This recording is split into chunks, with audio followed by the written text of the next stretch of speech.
Сайн байцгаана уу багш нараа. Багш нарынхаа энэ өдрийн амгалан айлтгая. За одоо гэртээ шеэрлснээр миний сургалт эхлэх гэж байна. Сайн байна уу багш? Сургалтандаа идэвхтэй оролцоод тэгээд дараа нь одоо энэ сургалтын дараа та бүхэнд бас энэ 2 өдрийн турш явагдаж байгаа сургалтын одоо зөвлөмж гарын авлага бас та бүхэнд хүргэгдэх байх гэж бодож байна. Тэгээд тийм тэндээс илүү их нээлттэй дэлгэрэнгүй бас судлаасай гэж хүсье. За ингээд багш нь дэлгэцээ шеэрлээд та бүхэнтэйгээ суралцъя. За ингээ хамтран одоо суралцах их үүсэлт нь амжилт хүсье.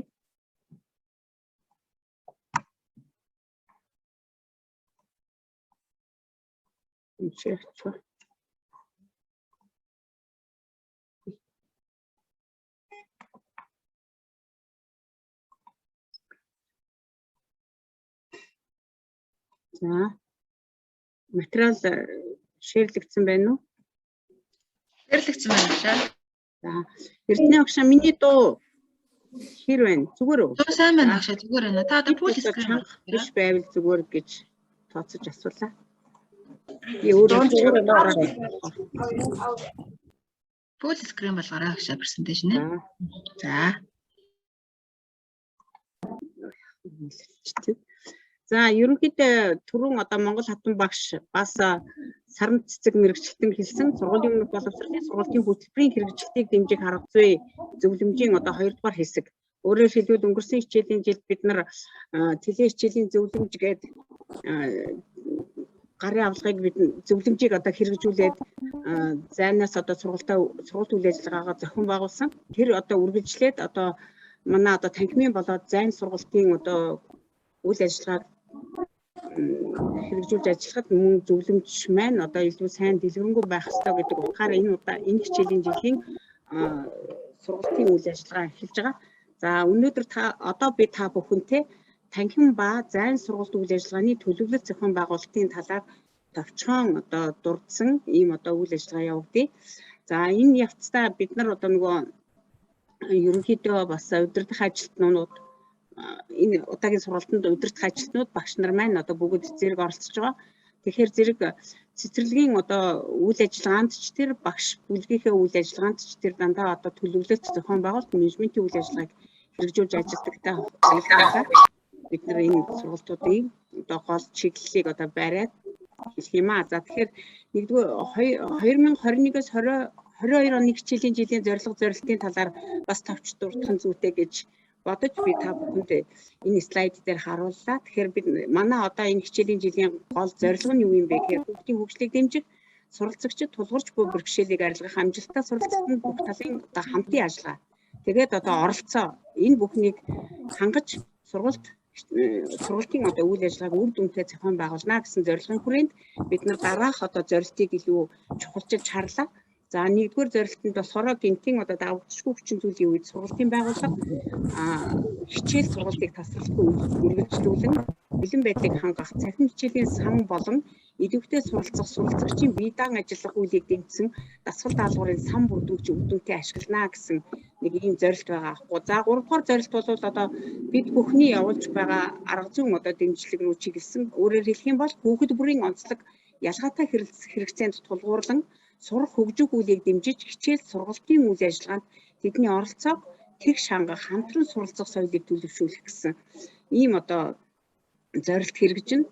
За мөн 4-р зорилтыг бас сонгож авсан байгаа. Энэ дээр болохоор хичээл сургалтын өдөр тутмын үйл ажиллагааг асуудал бүтээлчээр хандах, шийдлийн эрэл хайгуул хийх, учир шалтгааныг илрүүлэх, асуудал шийдвэрлэх, үнэлгээ дүгнэлт хийх үйлд чиглүүлэх гэсэн ийм зорилтуудыг бид нэр одоо илүү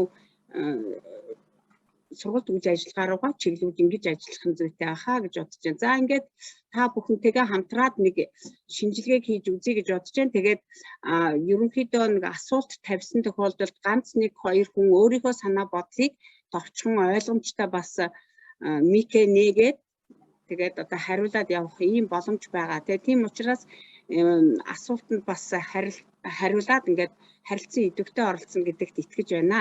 За ингээд 2020 оны 11-р сараас эхлүүлээд 21 оны 5 дугаар сар хүртэл хугацаанд бид нар дандаа одоо телевизээр одоо хичээл үзсэн теле хичээлээ. Тэгээд тэр теле хичээлийн хажуугаар бас манай сургуулийн өмнөх боловсролын байгууллагын багш, арга зүйч, эрхлэгч одоо бүгд одоо хамтарч хамтын хүчээ нэгтгэж бас одоо зайнаас цаасан суурьтай болон одоо цахим одоо хичээл контентуудыг эцэг их хүүхдийнхээ онцлогт хэрэгцээнд нийцүүлээд ингээд хөтөлбөрийнхээ хүрээнд үйл ажиллагааны одоо явуулсан байгаа.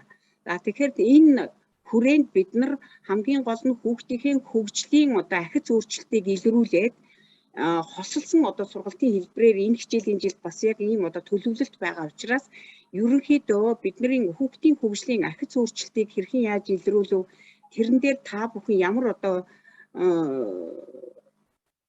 менежмент хийж ингэж ажиллах гэж байна вэ гэдэг талаасаа бид ингэж ярилцъя гэж бодож байна. Тэгэхээр зэрэг энэ талаасаа ярилцахдаа цэцэрлэгийн удирдлага за харгааны нэгдэл юу хийв, бүлгийн багш бас юу хийв гэдэг талаасаа бас тэгэхэд ганц хоёр одоо хүн багшийнхаа одоо хариултыг бас сонсохыг хүсэж байна.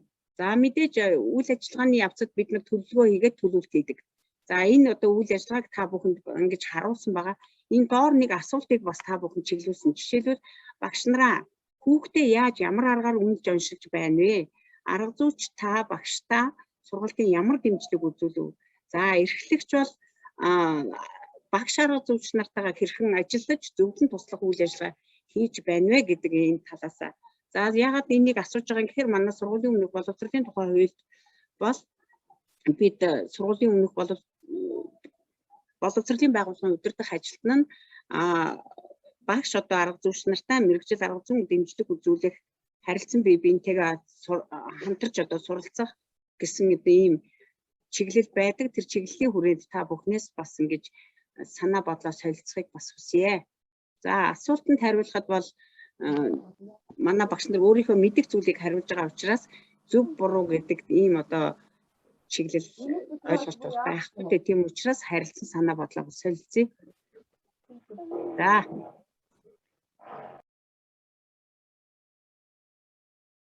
За цахим сургалт теле хичээлийг ажиллах сургалт үйл ажиллагааны агуул хүүхдүүд ямар одоо ахиц дэвшил байсан бэ гэдэг талаасаа багш нар саналаа солилцъя.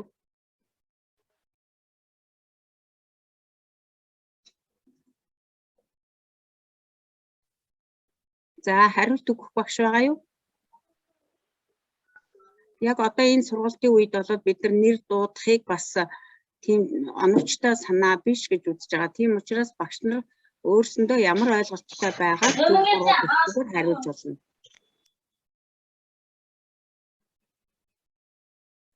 Чав цара.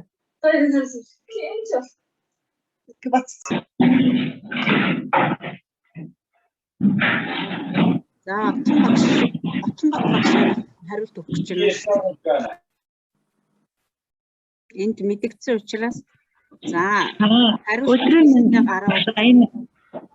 энэ өдрийн минь төргий тийм тэгээд бид бараг жил гарны хугацаанд онлайнаар хичээллээ. Тэгээд энд бас нөгөө нэг бэрхшээлийн цаанд бэлэг гэдэг шиг багш нар айгүй их бас хөгжлөө. Компьютерийн мэдлэгээ их дээшлүүллээ. Тийм тэгээд багаар ажиллаа, онлайнаар ажиллаа. Тийм тэгэхээр бас маш их ололттой байлаа л гэж үзэж байна. Тийм тэгээд хүүхдүүд маань эцэг эхчүүд маань ингээд онлайн хичээл ингээд бид хэд нөгөө теле хичээл дуусны дараа багш болгон нөгөө нэг ангийн бүлгийн хүүхдүүдтэйгээ хичээлээ ингээд яг хэд өдрийн хэдэн цагт уулзалтыг. За тэгвэл 5 өдрийн нөгөө теле хичээлээ бацтгаад багш юу ойлгосон ингээд үзээд ингээд явсан чинь бүлгийн хүүхдүүд маань маш их юу яасан. Сонирхолтой эцэг эхчүүд маань одоо хизээ билээ багшаа гэж их хүлээж ирсэн. Тэгэхээр би тэгж бодсон багш нар маань бас юу яалаа маш их хариуцлагатай мэдлэг бодлогослоо дээшлүүлсэн, компьютерийн мэдлэг, англи хэлний мэдлэг дээшлүүлсэн их цаг хугацаатай боломж байлаа. Тийм тэгэхээр одоо магадгүй одоо ингээд танхимаар хичээлж байгаад ингээд онлайнаар хичээлэх юм бол танхимаар хичээлбэл бид нар илүү их туршлагатай өмнөх алдаан дээрээ ингээд өшөө алгастай ажиллах болов гэж бодож байна. Тэгээд бид нарт ямар ч байсан ингээд бүр нь болж байсан арга зууч, эрхлэгч, дүүргийн боловсролын мэргэжилтийн ажилтар бүх хүмүүстэй, бүх багш нартай ингээ хамтарч ажиллаад энэ агуулгуудаа, чадваруудаа хүүхд маань эзэмшээд эргээд одоо манай анги гэхэд ахлах анги байсан одоо бэлтгэл ангид ороод нөгөө үнэлгээ хүүхдүүд маань нөгөө бидний онлайнаар заасан хүүхдүүд маань өнөөдөр ямар төвшөнд ирэх вэ гэдгээ 9 10 сар гой үнэлэх хэрэгтэй юм уу гэж бодсон. Тэгээд цаашаа өөр одоо багш судалгаан дээр үнэлгээнд дээр ажилламаар санагдсан багшаа. Тэгээ баярлалаа хамтарч ажилласан. Сэтгэл хангалуун байгаа. Тэг өөрөөгөө маш их урам зоригтой, маш их бүтээлтэй л ажилласан. Цахим цамцаа болсон. Манаас ангид юм шүү. За Отгонбат багштай баярлалаа. Ер нь бол бид одоо энэ оны 1-р сараас эхлүүлээд мэргэжлийн одоо чадварлаг багш арга хэмжээний хүрээнд мэргэжлийн бүлэг ажиллаад эхэлсэн байж байгаа. Тэгээ мэргэжлийн бүлэг ажиллах үед манай багш нарт бас ямар одоо давуу бас ийм бэрхшээлтэй ийм талууд байсан болоо бас энийг багш нь бас сонсохыг хүсэж байна.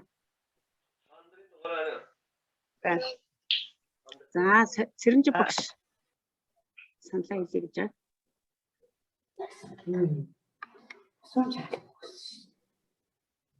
Энэ нөгөө микэнэгэд орж ирсэн болохоор би Цэрэнжи багшийг үг хэлэх гэж гинүү гэж бодож байна. За оролцохдоо бас оролцогчид гараа өргөөд ингэж оролцож болно.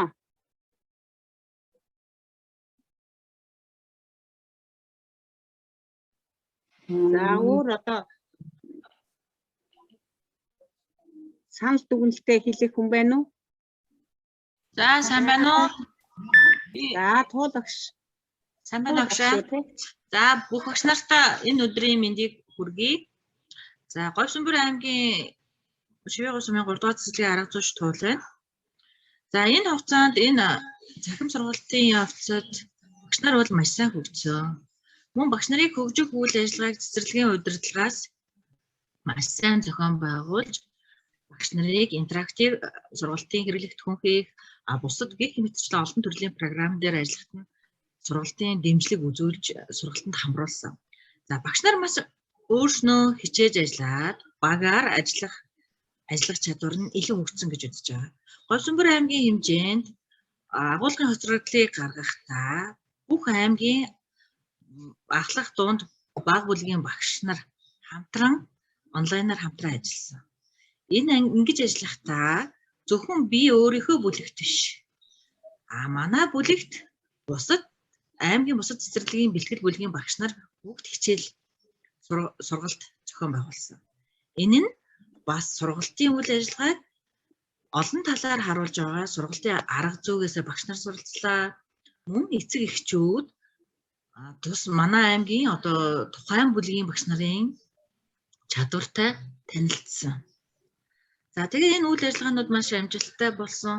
Хамгийн гол нь багш нар маань хүүхдүүдтэйгээ 7 хоногт заавал нэг удаа хүүхдээ бүлгэл цөөн тоогоор цуглуулan классрумын хэлбэрээр бас сургалтаа зохион байгуулсан. Тэр багштай уулзах өдрийг бол хүүхдүүд маш их хүлээдэг. За тэр хүлээх явцдаа багш тухайн үйл ажиллагаагаараа ярилцахдаа хэл ярианы чадамж, хүүхдийн танин мэдхүн ойн одоо чадамжийг нь багш өөрөө ярилцлагын явцад үнэлж байлаа. Мөн хүүхдүүдийн ирүүлж байгаа даалгаврын явцад, мөн интерактив хичээлийнхээ явцад үнэлгээг бол зохих хэмжээгээр хийсэн. Гэхдээ энэ интерактив хичээлийн үнэлгээг хийхэд бас төдийлөн бид нар 100% үнэлгээ маш амжилттай болсон гэж хэлж чадахгүй. Яагаад гэвэл энэ дээр бас эцэг эхчүүд зарим эцэг эхчүүд хангалтгүй оролцсон. Хүүхдүүдийнхээ өмнөөс хийх байдал ажиглагдсан. Тийм учраас бид нар бас дараагийн үйл ажиллагаагаа хэрхэн зохион байгуулах талаар багш нар хичээлийн жилийн эцсийн хэлэлцүүлэг дээр бас хэлэлцэж ярилцаж тохирсон байгаа. За мөн одоо хамгийн их хоцрогдож байгаа агуулгын хувьд бол хөдөлгөөн эрүүл мэндийн агуулга байна. За 4-5 сард манай багш нар ямар чиглэл барьсан бэ гэхээр шинжлэх ухааны танин мэдхүү, туршилт танин мэдхүүн үйл ажиллагааг голчилсон. Хүүхэд өөрөө эцэгийнхээ хамт багшийн зааврын дагуу туршилт тань мэдгүй. Туршилтыг хийх явцдаа чадвар эзэмших энэ сургалтын агуулгыг хэрэгжүүлсэн бас амжилтанд бас хүрч байгаа. Тэгэхээр одоо энэ үйл ажиллагаа маань одоо энэ 9 сард танхимын сургалтаар баталгаажиж явагдана. Энэ үйл ажиллагааг төсөл тоглоом дээр очих болох. цэцэрлэгч гэдэг төсөл тоглоомыг манай цэцэрлэг хэлж энэ маань намар одоо 9 сард хэрэгжих ногооны зах төсөл тоглоомын маань суурь үйл ажиллагаа болсон. Тэгээ энэ үйл ажиллагаанд бас манай багш за энэ тухай бүр нь одоо янз бүрийн багшийн мэргэжил дэвшлэлийн институт болсон. За мөн аймаг сумынхаа орон нутгийн улсын хариуцсан мэргэжилтэн удирдлагуудад бас баярлж байна.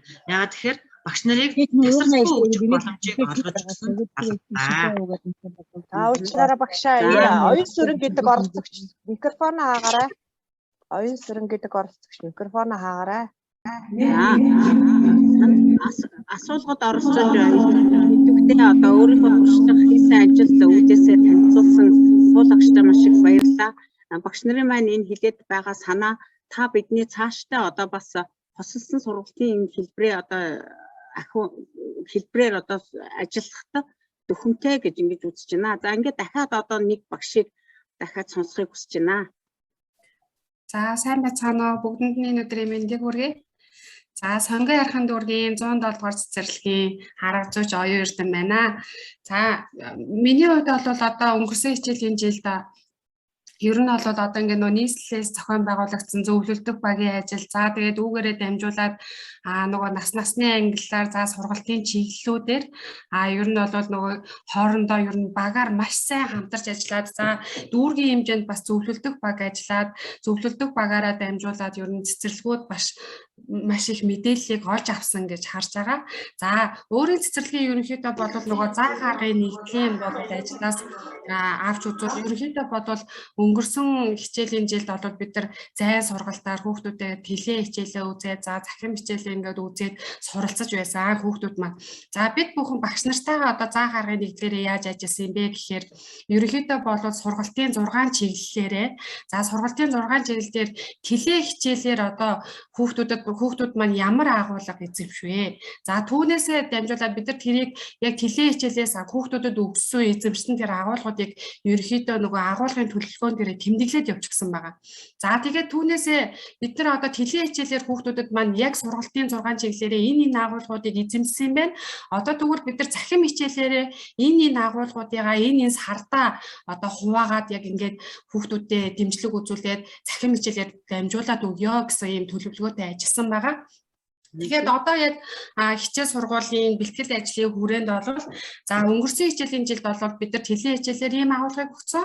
Захим хичээлээр манай хүүхдүүд маань ийм агуулгыг эзэмссэн юм байна. Тэгвэл одоо ямар агуулгууд нь хүүхдүүдэд одоо нөгөө яг энэ дээр болохоор нөгөө агуулгын хоцрогдол гэдэг зүйл яригдж байгаа. Тэгээд яг ямар агуулга эзэмшигдээгүй үлдсэн юм бэ?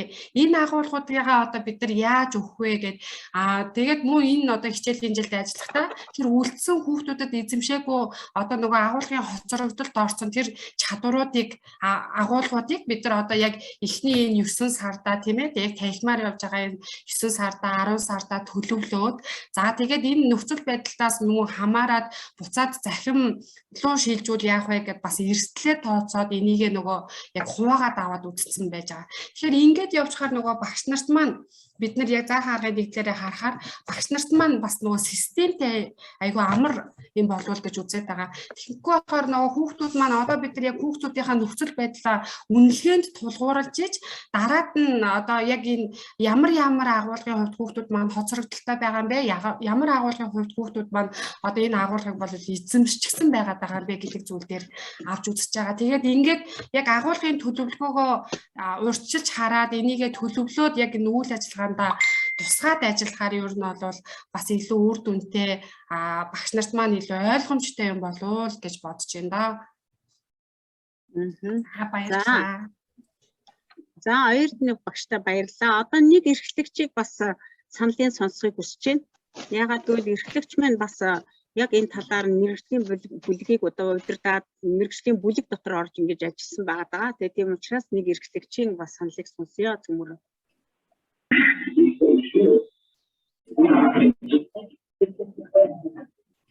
За ажил багш сонгоо харсан дүүргий.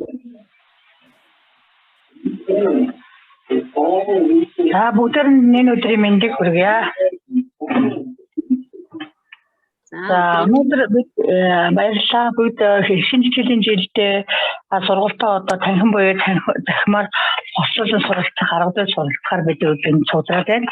Өмнөх хичээлийн жилд бол бид нар мэрэгжлийн бүлэг буюу нийслэл дүүрэгт ажиллаж байгаа зөвлөлдөх багтаа бол маш олон зүйлийг хамтарч хийсэн. Бид нар 20 гаруй удаагийн уулзалтаар 200 гаруй хичээл үйл ажиллагааны төлөвлөлтийг хэрхэн яаж хийж байгаа, ямар арга барил байгаа, ямар туршлага байгаа гэдгийг харилцан бие биенээсээ суралцсан. Мөн хөдөө орон нутгийнхаа багш нараас маш олон зүйлийг суралцсан ийм хичээлийн шинэ жил байсан. Энэ хичээлийн жилд бол бид нар одоо ажиллаж байгаа энэ орчин нөхцөл маань бас нөгөө танхим зайны хослолсон хэлбэрээр явагдахад одоо та бүгдээс олон арга зүй одоо суралцаж харах байхаа гэж бодож байна. Цэцэрлэгийн эрхлэгчдийн хувьд бол энэ хичээлийн жилийн үйл ажиллагааны одоо төлөвлөлт зохион байгуулалт, шилжилт үнэлгээний ажлууд бол яа харахгүй тулгымсан асуудлуудын маань нэг байсан. Энэ олон зүйлүүдийг бид нэр зөвлөлдөх баг буюу нийслэлд ажиллаж байгаа нийслэлийн мэргэжлийн багаасаа багшийн мэргэжил дэвшүүлэх институт хүрээлэнгийнхаа багуудаас олон зүйлүүдийг гарт гаргалгаагуудаа гаргаж менежментийн сургалтуудаа суулсан. Цэцэрлэгийн менежмент манлайл гэсэн сургалтыг бол олон удаагийн сургалтуудыг бол нэлээд давтамжтайгаар авсан. Энэ зүйлүүдэд цэцэрлэгийн эрхлэгч нартай буюу арга зүйч нартай удирдах ажилтнуудаа бас түгээн дэлгэрүүлсэн. Энэ одоо ажлаараа олон зүйлүүдийг бид нар бас гарт гаргалгаагаа гаргасан. Цэцэрлэгийнхаа шинэ үед алуу эрхлэгч нартай бас тусалцаа болсон ийм сургалт үйл ажиллагаанд болсон гэж бодож байна. Би зүгээр үүлэн салан багшаа яг энэ нөгөө түрүү саранчаа мэрэгчлэний ярьсан дээр үндсэн хөтөлбөр, нэмэлт хөтөлбөр гэдэг дээр л нэг санаа оноо ямар вэ? Энийг бүгдээрээ нэг тэгчилж ярилцахгүй бол хэрвээ тэр нөгөө аюулгүй амьдрах ажиллагааны хөтөлбөр байгаа энэ одоо ахуйн орчны аюулгүй байдал, за нийгмийн орчны аюулгүй байдал, за одоо нөгөө уур амьсгалын өөрчлөлт, хүний үйл ажиллагаатай холбоотой энэ аюулгүй байдлын энэ үйл ажиллагааны одоо энэ заалтандаас 19 заалт маань манай сургалтын хөтөлбөрийн хувийн ариун цэврээ сахих, гэмтгээс толгоомжлох, өвчлөс сэргийлэх гэсэн хөдөлгөөн эрүүл мэндийн 8-9-р чадварын 1-2 дугаар түвшин дээр бүх асуултууд ингээд орсон байгаа байхгүй. Жишээлбэл 1-р түвшин дээр халуун хоолцоо гэвэл амандаа одоо нөгөө харандаагаа хийхгүй байх, 2-р түвшин тэгэхээр хайчийг одоо зөв талаар нь өгөх гэдэг юм уу те, 3-р түвшин замын хөдөлгөөн гэдэг ингээд бүгдийг ингээд доош нь цуулсан. Тэр нөгөө ахуйн орчин биш эрүүл аюулгүй орчны хөтөлбөр дээр заасан одоо хөтөлбөрийн заалтууд энэ сургалтын хөтөлбөрийн маань заалтуудтай яг ингээд таарч байгаа учраас энэ хоёр хөтөлбөрийг одоо өмнөх жилийн зөвлөгөөн дээр ч нийслэлийн багш нараас өгчсэн зөвлөгөө бол хөтөлбөрөө ерөөсөө заавал цуг хамтарч хэрэгжүүлж явна шүү. Энэ аюулгүй ажиллагааны хөтөлбөрөө бага насны хүүхдийг дэмжих хөтөлбөр хоёр бол үндсэн хөтөлбөрт одоо юу дэмжиж шингэж орж үйл агуулга бас болгон дээр ингэж орж явж байгаа шүү дээ. Орж явна гэдгийг тайлбарлаж өгчээс учраас одоо яг энэ нөгөө нийслэл орон нутагта түгээх гэж байгаа энэ слайдн дээр энэ бол одоо үндсэн хөтөлбөр юм шүү. Энэ ингээд дэмжих хөтөлбөр юм шүү гэж энэ ингэж салгах нь багш нарыг жоохон төөрөгч байдалд оруулаад үндсэн хөтөлбөрөөс нь энийг авах юм байна, дэмжих хөтөлбөрөөс энийг авах юм байна. Тэгвэл дэмжих хөтөлбөр нэгэд ингэж яриад үндсэн хөтөлбөр гэж ингэж ярих гэдэг учраас бид нэр сургуулийн боловсролын сургалтын хөтөлбөрийнхаа зарчим дээрч тэр үндслэл дээрч тэр энэ сургуулийн боловсролын зорилгын одоо эзэмшүүлэхэд үндсэн зорилго нь оршно гэж томьёолцсон байгаа учраас энэ дээр нэг юм санаа байгаа шүү. Энийг яг зөвхөн бүгдээрээ шилжүүлгийнхаа ярилцлагын дараа нэг юм нэг чигтэй болоод ямар вэ гэсэн нэг юм санаа тавина. За баярлалаа. За зүйтэй ажил багшийн ажил эрхлэгчийн хэлж байгаа бол зөвлөдөө. Ер нь бол бид нар үндсэн одоо хөтөлбөр байгаа шүү дээ. Сургуулийн өмнөх боловсролын үндсэн хөтөлбөр. Тэр үндсэн хөтөлбөрийн чинь одоо сая нэг одоо 2 дугаар зөвлөмж гэж гараад байна гэж байна шүү дээ. Нөгөө өнгөрсөн хичээлийн жилд нэг ногоон одоо тэлээ хичээлийн зөвлөмж байж байсан шүү. Тэр тэлээ хичээлийн зөвлөмж чинь нэг нь Энэ хичээлийн жилд гарч байгаа одоо сургуулийн хөтөлбөрийн эрхчлэлтэд дэмжих арга зүйн зөвлөмж 2 гэдэг нь болохоор нөгөө теле хичээлийн зөвлөмжийг дахин одоо уйж байгаа гэсэн үг. Тэгтэл 1 2 гэсэн энэ зөвлөмжийг хэрэглэн нөгөө үндсэн хөтөлбөрөөр хэрэглэхгүй гэсэн тийм санаа биш байхгүй. Энэ 1 2 гэдэг энэ зөвлөмж чинь өөрөө тэр сургуулийн өмнөх боловсролын одоо хөтөлбөрөөс ингэж ургаж уялдаж гарч ирж байгаа. Өөрөөр хэлэх юм бол энэ тодорхойгүй нөхцөл байдлын улмаас үүссэн байгаа энэ цаг үе, энэ цаг хугацаанд бид нар нөхцөл байдлаа шинжилгээ хийсэн. Тэгэхээр үндсэндээ энэ хөтөлбөрийг дэмжих энэ арга зүй одоо хэлбэр нь өөр болчихж байгаа. Одоо жишээ нь танхимаар бас зайн гэж явж байгаа учраас өнгөрсөн хичээлийн жил дандаа одоо цахимаар теле хичээл үзсэн шүү дээ. Тэгвэл энэ жил бол цахим гэдэг чинь өөрөө зайн сургалтын одоо нэг хэлбэр. Тэгэхээр энэ жил бид нар танхимаар сургалтаа эхлүүлэх гэж байна. Магадгүй хэсэг хугацааны дараа энэ нөхцөл байдлаасаа болоод хүндрэх юм бол дахиад одоо зай руу шилжих магадлал өндөртэй. Шилжихтэй гэдгийг одоо тэр төр журмаараа гарсан одоо тэр сайдын тушаалаар гарсан төр журмаараа зохицуулна. Энэ төр журмаа зохицуулах явцдаа нөгөө сургалтын одоо сургалт үйл ажиллагааны зохион байгуулалт буюу одоо А164-р тушаалаач барина, төр журам 2-ыг уйж барина. Ингэхдээ бид нар нөгөө үндэсний хэмжээний сургуулийн өмнөх боловсролын сургалтын хөтөлбөрөөр барина. Тэгэхээр зэрэг бид нар энэ зөвлөмжийг барих юм байна гэж ингэж харж болохгүй. Энэ зөвлөмж ч өөрөө үндсэн хөтөлбөрөөр ингэж дагаж ургаж гарч ирж байгаа гэдгийг та бүхэн сайн ойлгоцсон байна. Мэдж байгаа учраас энэхүү одоо асуултыг одоо ингэж түр орхиод дараагийнхаа одоо багш нарын одоо үйл ажиллагаанаас илүү их дэлгэрүүлээд харчих учраас энийг одоо цагаа хараад түр орхилоо. За ингээд багш нар дараагийн одоо үйл ажиллагаанд оролцож тийм ээ бас бусдтайгаа одоо санал бодлоо хуваалцаж өөрийнхөө ажлын туршлагаас ингээд саналаа хэлсэн та бүхэнд баярлалаа. Ингээд дараагийн слайд дээр болохоор бид нар ер нь бол танхим болон тэгээд ажиглалт асуулга тест рубрик явцын болон үр дүнгийн үнэлгээгээр дамжуулаад хяналтын хуудас тэгээ энэ мэдээллүүдээр дамжуулаад хүүхдэд одоо шинжилгээ хийсэн сургалт үйл ажиллагаагаа эхлүүлсэн. Тэгээ одоо тун удахгүй бидний одоо дахиад сургалт үйл ажиллагаа эхлэх гэж дасан зохицох хоногуд гээд ингээд тэгээ тийм учраас энэ үйл ажиллагаа эхлэхийн өмнө бид нар заавал одоо нөгөө судалгаа шинжилгээ хийж хүүхдийн хөгжлийн агцыг илрүүлэх түүндээ одоо төлөвлөлт үйл ажиллагааг яаж зохион байгуулах вэ гэдэг талаасаа бид нар өнөөдөр бас нэлээд бас ярилцъя гэж ингэж уулзалцсан байгаа.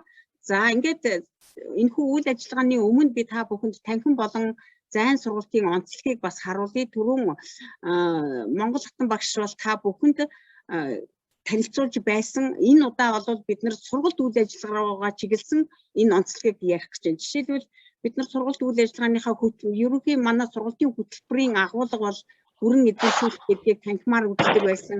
За мөн танхимд ингэж үздэг байсан бол зайн дээр бол бие даан суралцах зориулсан контентуудыг бэлтгэх. За хөтөлбөрийн бүрдэх хэсгээр болохоор зэрэг зорилго агуулга сэдвчилсэн төлөвлөгөө төлөвлөлт гэдэг байсан бол зайн сургалтын үед бид нар илүү яах юм бэ?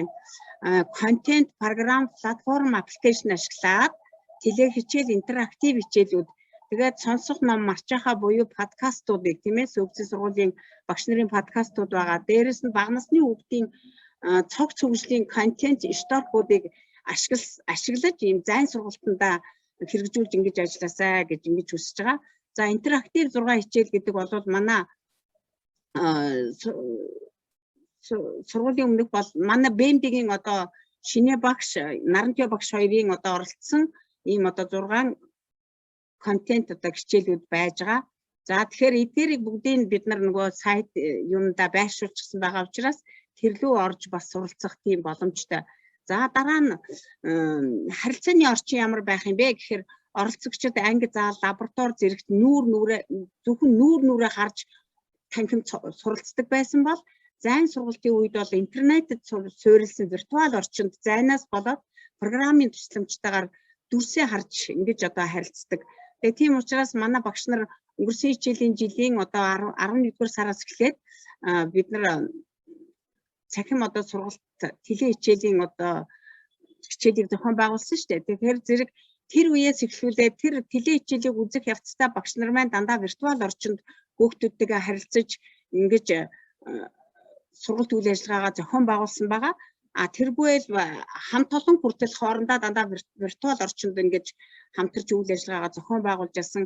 Тэгээ энэ талаараа манай багш нар одоо технологийн одоо чадвар нэгэн одоо ахиж байгаа гэсэн ийм одоо дүгнэлт үнэлгээ бас гарсан байгаа. За түрүүн бас Отгон Бат багш бас туул багш ярьжсэн тийм ээ.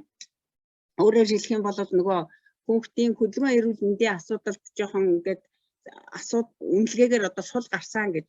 За тэгвэл хөдөлгөөн эрүүл мэндийн одоо сул үнэлгээнээс илүүтэй бас юу гарсан гэхээр зэрэг таны мэдхүйн одоо хөгжил нэлээд их сул үнэлгээ гарсан шүү. Тэгэхээр зэрэг бид нар одоо өнөөдөр хүүхдүүдэд мэдээлэл мэдлэгийг өгөхдөө зөвхөн багш юу мэдгээгээ хүргэхээс илүүтэй хүүхд юу мэдхийг хүсэж чинь гэж ингэж оролцоог дэмжих юм бол энэ жинхэнэ одоо бас энэ зайн сургалтын үед нэлээд ач холбогдол өгнө. Тэгээ тийм учраас та бүхнийг бас сургалтынхаа төлөвлөгөө төлөвлөлтөндөө бас багшийн байр сууриас биш хүүхдийн байр сууриас харж төлөвлөгөө үйл ажиллагаагаа зохион байгуулаасай гэж ингэж хүсэж байгаа. За танхимын сургалтын үед багш бол зөвхөн зохион байгуулагч байсан бол зайн сургалтын үед чиглүүлэгч. За тэгээд менежментийн одоо цэцэрлэгийн менежментийн гарын авлага дээр эксперт дизайнер гэдээ бас ингээд томьёолчихсан дасгалжуулагч тийм ээ мэдээллийн мэргэжилтэн зохион байгуулагч гэж байгаа. Тэгэхээр зэрэг энэ мэдээллийн нэрийн үед бол энэ одоо ийм одоо багшийн ийм зохион байгуулдаг ийм талууд бол гарч ирж байгаа ийм нэр томьёонууд байгаа учраас энэ нэр томьёонд нийтж өөрөө чадвар бэлтгээсэй гэж багш нараасаа бас хүсэж байна. За мөн суралцагч бол танхимын сургалтын үед тань хүүхэд бол дасгал даалгаврыг өөрөө хийдэг гэдэг үүрэг хүлээдэг байсан бол зайн сургалтын үед тухайн хүүхэд өөрөө бие дааж хийж суралцаад түүнийгээ бүхнийг хийлгүү тийм итгэл сэтгэлтэй өөрөө ийм одоо байгаа. Тийм учраас зайн сургалтын одоо энэ үйл ажиллагааныхаа төлөвлөлт суралцагчийн одоо хэрэгцээ онцлог ялгааг бас харгалзаасай гэж байна. Сургалт үйл ажиллагааны үр дүн хэсэгт бол танхимын сургалтын үед агуулгыг зөвхөн одоо агуулгыг эзэмших чадвар одоо нэг хүргэн тэгж үр дүнд хүрнэ гэж ингээд танхимын сургалтын үеэр бид нар ийм онцлогийг харгалздаг байсан бол зайны сургалтын үед бол хэрэгтэй зүйлийг сонгож хүүхэд өөрөөс биедээ судлана. Тэгээд тэрийг олон дахин одоо гүйцэтгэж одоо маш одоо сонирхолтойгоор гүйцэтгэж ингээд туршлагажиж ингэж эзэмшнэ гэсэн. Тэгээ тийм учраас зайн сургалтын ач холбогдол нэлээд өндөр байгаа. Тэгэхээр зэрэг зайн сургалтынхаа ач холбогдлыг мөн танхимын сургалтад төлөвлөж ингэж хэрэгжүүлээсэй гэж бас хүсэж байна. За ингээд дараагийн слайд руу энэ юу болчих вэ? За дараагийн слайд дээр болохоор зэрэг нэгэн талаа бид нэр танхим болоод зайн гэсэн ийм хослолсон сургалтын арга зүйг хэрэгжүүлэх гэж байгаа энэ үедээ сургалтынхаа хэрэгцээг бас тодорхойлох нь зүйтэй авах гэж бодож байна. Тэгэд би та бүхэндээ бас нөгөө менежментийн онол арга зүй гэдэг зүйлээсээ сурсан зүйлээсээ та бүхэндээ бас хуваалцъя гэж бодлоо. Жишээлбэл цэцэрлэгийн эрхлэгчийн ажлын байранд ямар одоо шаардлага тавигдж байна гэхээр салбар хоорондын уялдаа хангах. За энэ явцдаа ямар одоо зүйлийг бид илүү төлхөө одоо хийх ёстой бэ гэхээр зайн сургалтаа төлөвлөх хэрэгжүүлэх сайжруулахын тулд цэцэрлэгүүдийн сайн туршлагуудыг илүү судалж нэвтрүүлэх. Өөрөөр хэлэх юм бол одоо сая бид нар хэд хэдэн одоо цэцэрлэгийн багш арга зүйч эрхлэгч нарыг сонсч байна гэдэг чинь нэг ийм чиг хандлага байна. Бид өөрсдөө ийм одоо төлөвлөлттэй байна гэдэг тийм одоо зураглалыг тархиндаа хийцэн байж байгаа. Тэгэхээр ингээд харилцан одоо бие биенээсээ туршлага судлаад ирэхээр та бүхний одоо зайн сургалтын үйл ажиллагаанд бас нэлээд их дөрвтэй одоо тийм төлөвлөлт болох хаа гэж бодож байна. За тэгвэл цэцэрлэгийн одоо эрхлэгч бас идэв санаачлалтаа шинийг эрэлхийлсэн одоо ийм шаардлагынхаа хүрээнд бага насны хүүхдийн цогц хөгжил гарын авалгаа уншиж судлах хэрэгтэй байна. Мэргэжлийн одоо удирдлагаар хангаж ажиллахын тулд өөрийнхөө одоо мэргэжлийн арга зүйгээ сайжруулах, мэргэжлийн мэдлэгээ чадваржуулах гэсэн ийм одоо чиглэл гаргалгааг харах нь зүйтэй. За мөн багш ажилчдын дунд эерэг уур амьсгал бүрдүүлж ажлын байранд мэргэжлийн тасралтгүй хөгжлийг дэмжих. Ингэснээрээ бид яах юм бэ? Нөгөө чадварлаг багш арга хэмжээнийхээ хөтөлбөрийг хэрэгжүүлэх үндсэн одоо үүрэг байна гэсэн. За тэгээд манай одоо цэцэрлэгийн эрхлэгч арга зүйч багш нар маань мэргэжлийн бүлэгт хамрагдаж тэр мэргэжлийн бүлгийн үйл ажиллагаагаар дамжуулаад харилцан бие биендээ туслах, харилцан биендээ нөлөөлөх эцэг эх хүүхдүүдэд одоо нөлөөлөх гэсэн юм нөлөөллийн ажлууд маш их хийгдэж байгааг бид нар хавар бас сонсч ирсэн. Тэгэхээр цэцэрлэгийн арга зүйч одоо цэцэрлэгийн арга зүйчийн ажлын байранд ямар одоо шаардлага тавигдаад байна гэхээр шинэ үеийн хүүхдэд ажиллах арга зүйн болоод зайн сургалт төлөвлөж хэрэгжүүлэхэд арга зүйч өөрөө сайн суралцах ёстой. Яагаад гэх юм бол бид одоо энэ шинэ үеийн хүүхдээс өмнөх үеийн учраас энэ үеийн одоо хүүхдүүдийг нийцсэн энэ арга зүйд суралцах энэ одоо арга барилыг өөртөө эзэмшсэн байж багштай болоод хүүхдүүдэд дэмжлэг үзүүлж чадах юм. За дараа нь ямар шаардлага тавигдаад байна гэхээр танхим ба зайн сургалтыг төлөвлөх, зохион байгуулалт, мэргэжил арга зүгээр дэмжих гэсэн ийм одоо хоёр шаардлагын хүрээнд ямар одоо энэ хүрээнд бид нар өөрсдийнхөө мэдлэг чадвар хандлагаа дэмжихийн тулд бид юу хийж өөрөө суралцах вэ гэдгийг энэ бас та бүхэн цээрүүлж тавьсан. Жишээлх юм бол зайн сургалт хэрхэн явуулах талаар сургалтанд хамрагдаж интерактив хичээлийн талаар мэдлэгтэй байх дэмжлэг үзүүлнэ. За мөн контент идүүцэг эмэн мөн сургалт цэг эмэн гэсэн энэ веб сайтаас жишг хичээл болоод теле хичээл үзэх. За багш нартайгаа түүнийг хуваалцах, харилцан бие биенээсээ суралцах. За ялангуяа өргөн хэрэглэгддэг цувгуудыг бас ашиглаж сурах гэсэн ийм боломж бололцоогоор одоо багшигаа бас өөрийгөө хангах тийм боломж байгаа. Тэгэхээр зэрэг энэнийг нөхцөл боломжийг нь хэн бүрдүүлж өгөх юм бэ гэхээр нөгөө л цэцэрлэгийн менежментийн одоо баг буюу би одоо менежментийн баг гэж хэлж байгаа.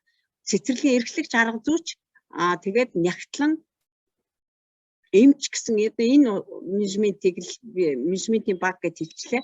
Тэгээд тийм учраас энэ хүмүүс ч гэсэн бас яг хуу энэхүү үйл ажиллагаануудад дандаа одоо харилцсан одоо хамтарч ингэж ажиллах юм оролцоо байгаа. За мөн цэцэрлэгийн багш танхимын болоод зайн сургалт үйл ажиллагааг зохион байгуулж өдөртөн тэгээ мэргэжлийн манлайлалаа одоо сайжруулж хөгжүүлэх тийм зайлшгүй шаардлага байна гэж байгаа. Тэгэхээр эндээс бид нэр өөрийнхөө мэдлэг хандлагыг дэмжихийн тулд өргөн хэрэглэгддэг сувгуудыг ашиглаж чаддаг байх ёстой. Тэгэхээр энэ өргөн хэрэглэгддэг сувгуудыг ашиглаж чадах тэр нөхцөл боломжийг нь цэцэрлэгийн эрхлэгч бас арга зүйч ингэж нөхцөл байдлаар нь хангах ийм боломжийг бүрдүүлнэ. За тэгэх юм бол манай багш нар Google Classroom, Zoom, Moodle интернет одоо системд одоо чөлөөтэй нэвтэрч орж гардаг. Тэгжээж хүүхдийнхээ нөгөө зайн сургалтыг зохион байгуулах чадвар нь улам бүр одоо баяжих, сайжрах ингэ хөгжих тийм боломж байна. За одоо ингээд дараагийн слайдад шилжээ. За энэ слайд харагдаж байгаа болов уу? За тэгэхээр зэрэг танхим болоод зайны сургалтын арга зүй гэсэн энэ агуулгынхаа хүрээнд танхимаас зайны сургалтад шилжилт явагдаж байгаа.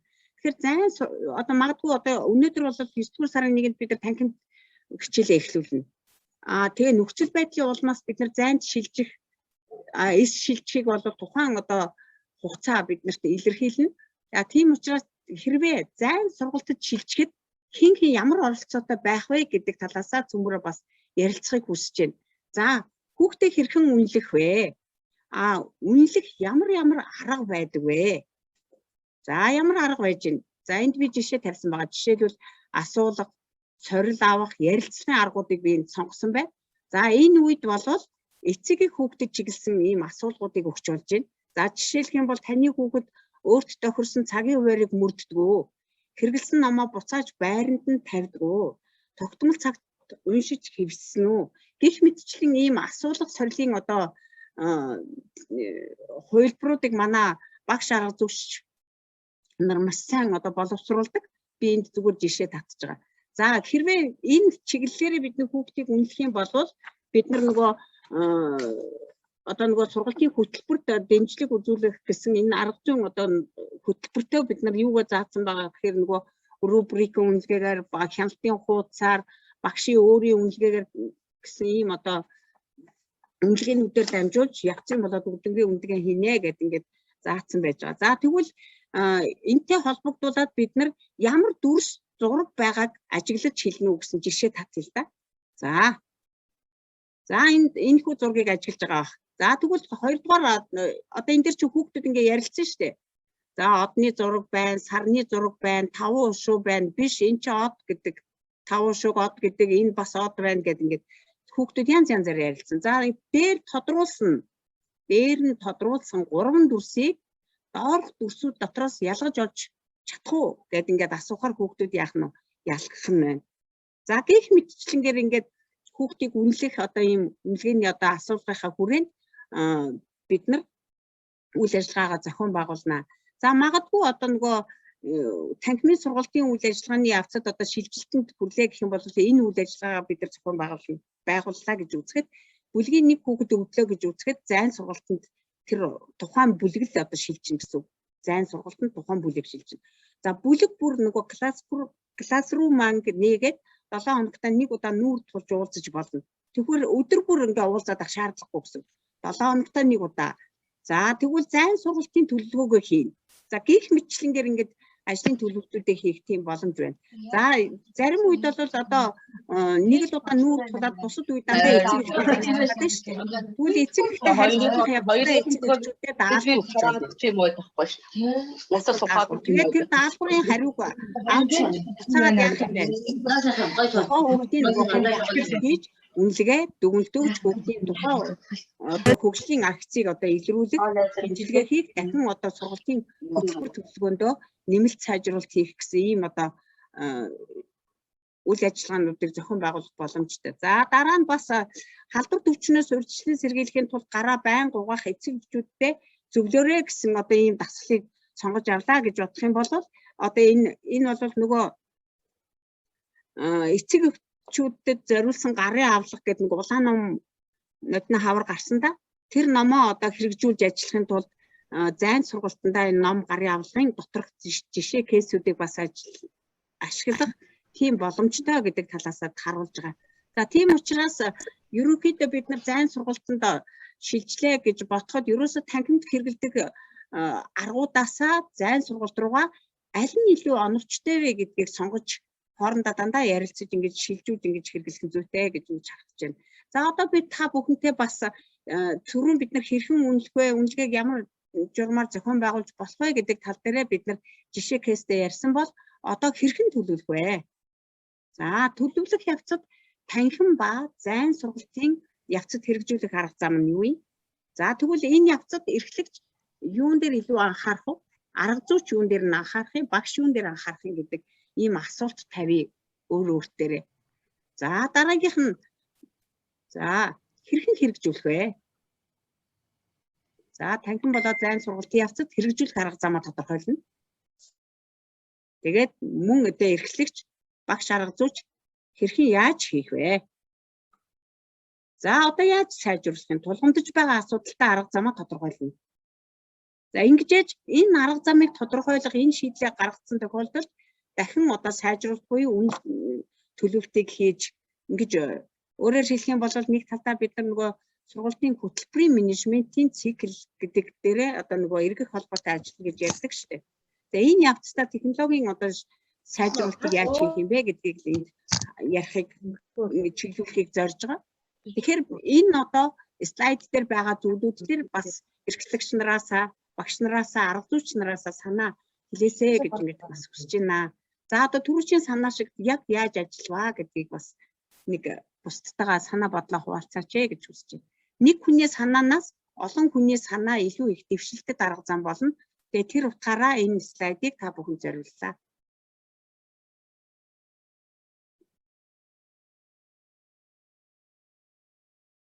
За санаагаа уралдуулаарай багш нараа.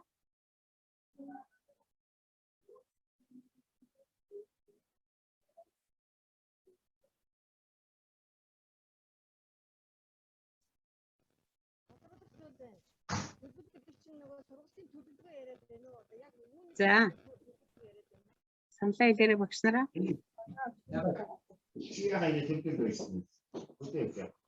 Надад сонсохгүй.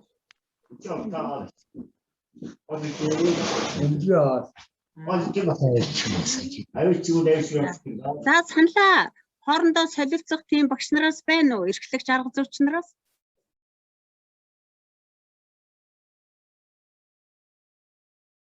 Болж гинөө багш нараа? Саналаа хэлээрэй. Бид уг нь хоорондоо их ярилцах тусмаа л илүү их ойлголт аавна. Бид нар бол яг зүгээр слайдаар чиглүүлэхэд бид нар өөрөө өөрсдийнхөө ойлголтыг одоо баттгаж тэрийг одоо чеклдэг шиг бас бусдаас сонсоод өөрийнхөө санаа бодыг бусдтай хуваалцчихаар илүү тэр бас миний одоо хэлж ярьснаас илүү танд одоо суйрлагдаж үлдэнэ гэж бодож багш нь асуугаад байгаа. Тэгээ тийм болохоор саналаа солилцаарай.